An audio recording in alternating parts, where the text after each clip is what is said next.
What's going on, everybody? It's Sean here, and I'm back today to give you guys a review of the Air Jordan 11 Retro in this Gamma Blue colorway.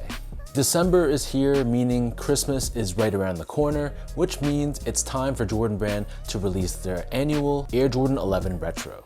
This year, they're bringing back this classic from 2013, the Gamma Blue or Gamma Jordan 11s, which is a pair that I went crazy for back in 2013. So that was a hectic morning. I was still living in downtown Toronto at the time, and I remember hitting up a few Foot Lockers and Champ stores, trying to lock down my size. So at the end of it, I picked up a few pairs for myself. So it's kind of surreal now that we're 12 years later, and Jordan Brand is bringing these back once again. So at the time that I'm filming this pair is releasing tomorrow, December 13th. And they retail for $235 US or $295 here in Canada. The official colorway for this shoe is Gamma Blue and Black, and these will be available at most Air Jordan retailers, including the Closet Inc. right here in Canada. The Closet Inc. is my go-to shop for Jordans and Nike Retros. They're independently owned and operated, and they're based right here in Southern Ontario in Canada, and they offer some of the best prices in the entire country. If you go on their website, check out their TCI Advantage page, and all of those items in that section, when you add them to your cart and go to your cart, you'll see that discounted price reflected automatically. So again, that's the TCI Advantage collection. I'll link their socials, their website, all that stuff down below. So check them out, support the independent shops, and tell them that you heard about them through my channel. So one thing I noticed immediately between this 2025 retro versus the 2013s is the packaging is different. So the 2013s had more of a premium box where it was done in that shelf style, whereas this one feels a little bit more underwhelming. We still have Gamma Blue hits on the box itself, but then it doesn't have that plastic cover or anything like that. Inside the box though, it still comes with that carbon fiber printed paper, but aside from that though, there's really nothing else too special about the packaging itself. So as for the shoe itself, jumping right into the details, as always, the Jordan 11 is known for its use of patent leather. So on this Gamma 11s, we have this large, thick cut of black patent leather, which covers both the toe box and it wraps around the entire bottom half of the shoe. So compared to the 2013 version, this 2025 version has a higher cut of patent leather. So whether you love it or hate it, they're trying to build this shoe more like the OG Jordan 11s from the mid-90s. Covering the upper half of the shoe, we have this blacked out ballistic nylon, which feels very durable and tough to the touch. Woven on top of this, we have these eyelets, which extend downwards towards the patent leather, and this holds the laces in place. Covering the heel, we have the smooth black leather, and we have an embroidered Jumpman done in this Gamma Blue color.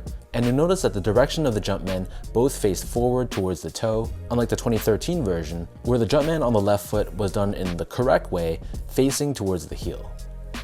And then pressed onto the top of the heel, in this golden yellow color, we have the stylized 2-3 branding. In terms of laces, this pair only comes with one lace option, and they're a very thick rope style lace in black. Underneath this, the tongue is covered in that same ballistic nylon material.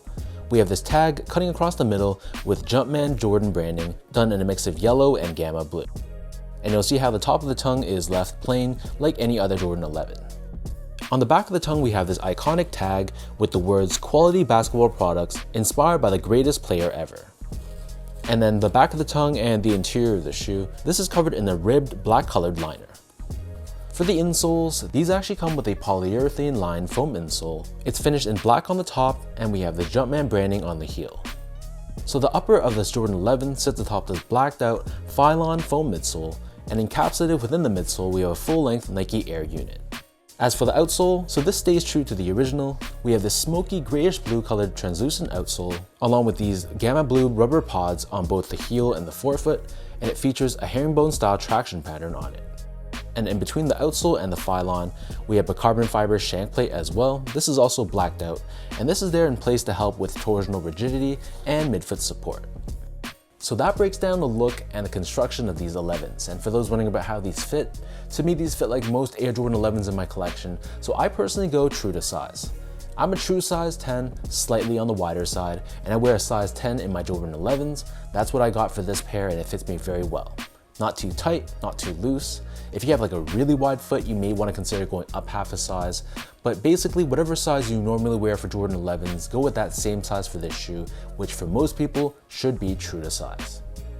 Next up, in terms of the comfort, so the Jordan 11 is a shoe that I feel feels pretty stiff and firm straight out of the box, but the more you wear them, the more you break in this upper. This patent leather will mold to your feet over time, and the air cushioning underfoot will become more responsive as well.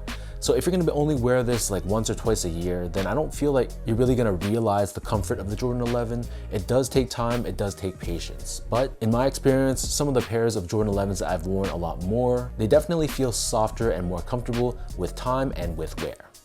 Finally, in terms of the quality and craftsmanship, so first off, the material quality was pretty basic. This is just your typical Jordan 11 combining genuine patent leather, and then we have a bunch of meshes, nylons.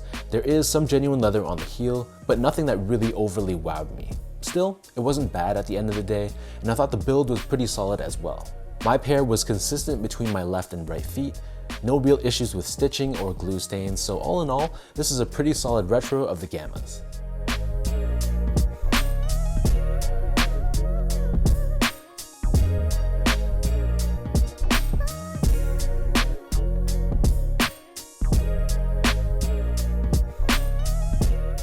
So with all that out of the way now, let me toss these on feet, I'll lace them up, and I'll show you guys how these look.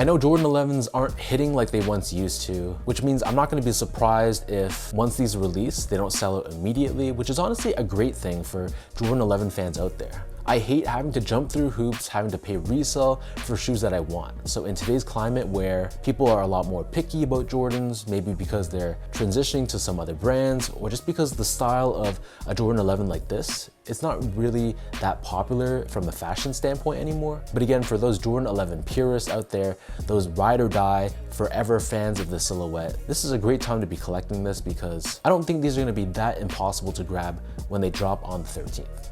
But if you're watching this and it's already released, maybe I'm gonna be wrong. Maybe these are gonna sell out immediately, but if I had to put money on it, I don't think it's gonna be that difficult of a shoe to grab. So let me know in the comment section down below, what do you guys think about this Gamma 11 2025 Retro? For me personally, I think this is a shoe that's not bad. I remember I was going crazy for it back in 2013, but again, like I said, given the choice of shoes that I wear these days, it's more about comfort, and unfortunately, straight out of the box at least, these Jordan 11s aren't gonna be my first choice. At this point in my life, value comfort that much more over style, especially retro style. But everyone has their own opinion, which is the beauty of sneakers. So let me know your thoughts down below. If you guys enjoyed this video, be sure to like, comment, and subscribe to my channel if you haven't yet. I'll link my social media accounts down below for you guys to check out and follow. And again, another shout out goes out to The Closet Inc. So thanks everyone for watching. Hopefully you guys enjoyed this review, and I'll catch you all in my next video.